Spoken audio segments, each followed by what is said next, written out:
Hi everyone, welcome back. I think we all get a little bit obsessed sometimes trying to figure things out, right? Absolutely. That kind of like almost addictive feeling of when a bunch of random puzzle pieces you've been looking at suddenly come together Oh, and you're yeah, like, aha, I got it. Like I see the full picture. totally. There's something so satisfying about Yeah. that. And that's what we're going for today. We're diving into a mystery that has fascinated people for centuries. Those lost civilizations that seem to have just vanished, Right. leaving behind these incredible ruins that are like whispers from the past. Yeah, exactly. They're like these giant question marks in history, just begging to be understood. Yeah. So we've got some awesome historical analysis, some fascinating archaeological discoveries, Yeah. and we're going to try and pull out the most interesting stuff, the real meat of why these disappearances still capture our imaginations. Yeah, we're going beyond just the basic facts we want to understand. Like the human element of these stories, the forces that shaped these societies and ultimately led to their, well, disappearance. Right, because we're not just talking about some random small settlements that faded away. We're talking about sophisticated cultures, right? Yeah. The ancestral pueblos here in North America, the Indus Valley civilization over in what's now India and Pakistan, and then, of course, the Maya down in Mesoamerica. These civilizations were innovative. They built some crazy impressive stuff. They had complex social structures, their own unique ways of life, Right. and then poof, gone. Or at least dramatically transformed. Like what happened? What could be so powerful as to just wipe out entire societies? I mean, it really Yeah. makes you think about how fragile or how resilient civilizations really are. It does. It makes you wonder if we're really all that different, you know? Right. Like, could it happen to us? Exactly. And I think that's a big part of why we're all so drawn to these stories. Like, on one hand, there's that human curiosity, right? Right. The mystery. It's like trying to solve a giant historical puzzle. Totally. And you see these incredible ruins, like the cliff dwellings of the ancestral Pueblones, the cities of the Indus Valley, the pyramids of the Oh, Maya. the pyramids, yeah. And it just makes you want to figure out, how did they live? What did they believe? Why did they leave? It's like a detective novel, but on a civilizational scale. It is. And then, like you said, there's that other layer, too. It's like we're looking in a mirror in a way. Hmm? Like, by studying these civilizations, we're also reflecting on our own. What can we learn from their rise and fall? What are the warning signs? What does it take for a civilization to truly endure? Right, it's almost like a cautionary tale Yeah. buried in the archaeological record. Okay, so let's get into some specifics. Let's start with the ancestral Pueblones. These guys, they lived in what's now the southwestern U.S. And when I say lived, I mean they built these amazing homes right into the sides of cliffs. Like, seriously, imagine entire communities living in these multi-story dwellings carved into sheer rock faces. Mesa Verde is probably the most famous example, but there are tons of others. Absolutely. And they weren't just temporary shelters either. The ancestral Pueblones inhabited these dwellings for centuries, starting sometime between 750 and 900 CE. That's incredible. And then, around the late 1200s, they began to abandon these settlements. What's fascinating is that there wasn't just one event or one single cause that explains their departure. Right, it wasn't like some huge volcanic eruption or an invading army or something. Exactly. It's more complicated than that. The leading theories focus on a combination of environmental stress and social upheaval.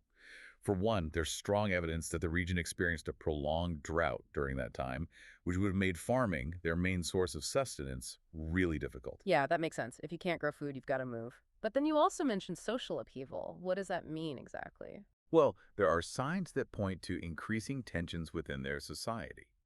Some archaeological sites show changes in settlement patterns, suggesting people were moving closer together for protection, maybe even building defensive structures.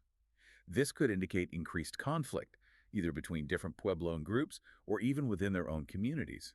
It's possible that competition over resources, combined with the environmental pressures of the drought, created a perfect storm of social instability. So it's like a combination of factors all happening at once that push them to leave. Right. It's rarely just one thing that causes a civilization to decline. It's usually a complex web of interconnected events, both environmental and social. Now let's take a look at another ancient civilization, the Indus Valley civilization. This one's interesting because it emerged way earlier than the ancestral Pueblones. We're talking 3300 to 1300 BCE. Wow, that's ancient. It is. They were located in what is now present-day Pakistan and northwestern India. And get this, they were one of the first, if not the first, truly urban cultures on Earth. They had these sprawling cities like Mohenjo-Daro and Harappa with incredibly advanced infrastructure for the time. Oh, yeah, I've seen pictures of those cities. They're like crazy well planned. Exactly. It's mind-blowing. They had grid systems, standardized weights and measures, even a complex sewage system. This was thousands of years ago.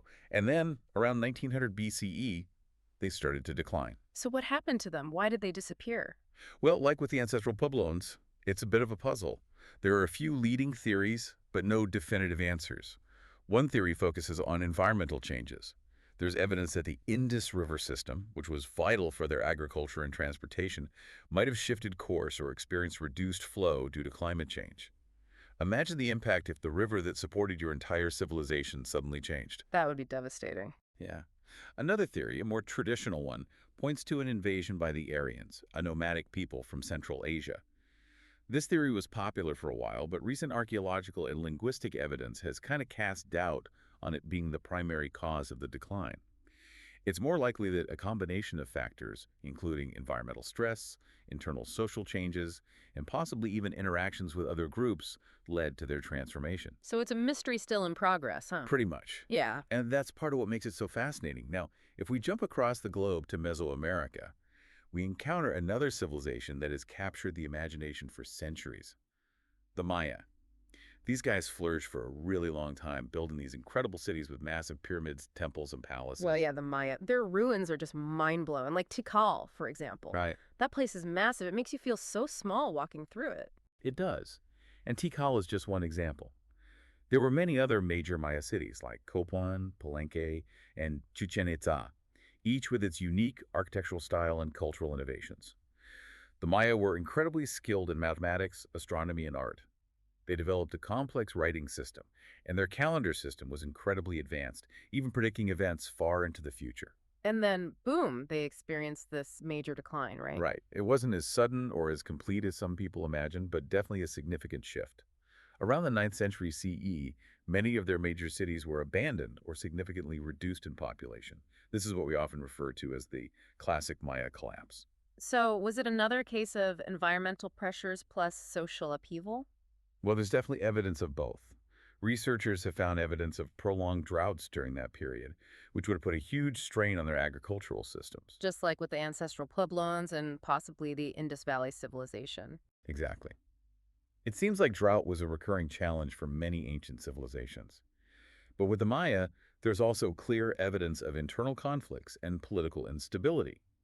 There was constant warfare between the different Maya city-states, which likely weakened them and made them more vulnerable to other pressures. Some scholars even suggest that their political system, which was based on divine kingship and often involved intense competition for power, might have contributed to their decline. So it's like this complex interplay of environmental, social, and political factors. Right.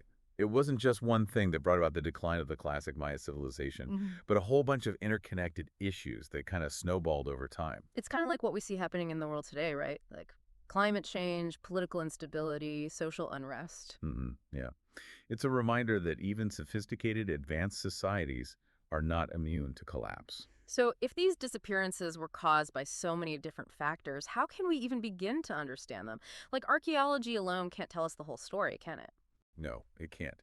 That's why it's so important to have what we call interdisciplinary approaches. We need to combine the insights from archaeology with other fields like climatology, linguistics, anthropology, and sociology. Each discipline brings its own tools and perspectives to the table, helping us paint a more complete picture of what might have happened. Okay, so how does that work in practice? Like what can those other fields tell us? Well, for example, climatologists can analyze things like tree rings and ice cores to reconstruct past climate conditions. They can tell us how severe and how long droughts were, which can help us understand the environmental pressures these civilizations faced. Linguists can study ancient languages to trace migrations, trade routes, and cultural interactions, giving us a better sense of how these societies were connected. And anthropologists and sociologists can provide insights into their social structures, belief systems, and potential sources of internal conflict. By bringing all these different perspectives together, we can start to understand the complex web of factors that might have contributed to their decline. It's like piecing together a giant multi-dimensional puzzle, right? Exactly. Okay. And it's a puzzle that we're still working on, even today. And it's not just about the big picture either. It's also about the individuals Mm. who dedicated their lives to trying to understand these civilizations. People like Sir John Marshall, who excavated Mohenjo-Daro and really brought the Indus Valley civilization to the world's attention, or Sylvanus Murley, who spent decades deciphering Maya hieroglyphs and piecing together their history. Yeah, these pioneers of archaeology and history, their passion and dedication laid the foundation for everything we know today. It makes you realize that understanding the past is an ongoing process, a collaboration across generations. So if we had to sum up the biggest takeaway, the most mind-blowing aha moment from all this, what would it be? For me, it's the realization that even the most impressive, seemingly invincible civilizations are vulnerable. They're not static, they're constantly evolving, adapting, and ultimately they're subject to forces beyond their control. Like that delicate balance between humanity and the environment. Yeah, exactly. It's a theme that runs through all of these stories. These civilizations thrived when they were in harmony with their surroundings, but when that balance was disrupted, they struggled to adapt. And it's not just about the environment, right? It's also about the internal dynamics of a society, its social cohesion, its ability to manage conflict, its adaptability to change. Absolutely. These civilizations were not just passive victims of circumstance. They made choices, they took actions, and those choices and actions had consequences. Their stories are not just about collapse, but about the resilience of the human spirit, about the ways in which people try to overcome challenges and create meaning in the face of uncertainty. And that's something we can all relate to, right? I mean, Okay. we're living through pretty uncertain times ourselves. Yeah. So what can we learn from these lost civilizations? What wisdom can we carry with us as we navigate our own challenges? I think the biggest lesson is that we need to be aware of our own vulnerabilities.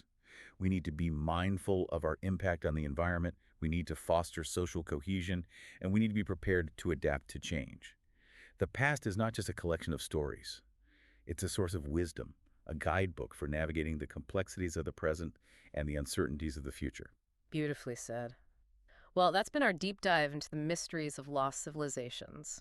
Thanks for joining us. As you go about your day, keep those ancient whispers in mind. What can we learn from the successes and failures of those who came before us? How can we ensure that our own civilization, our own stories endure? Thanks for listening. It's been a pleasure. Until next time.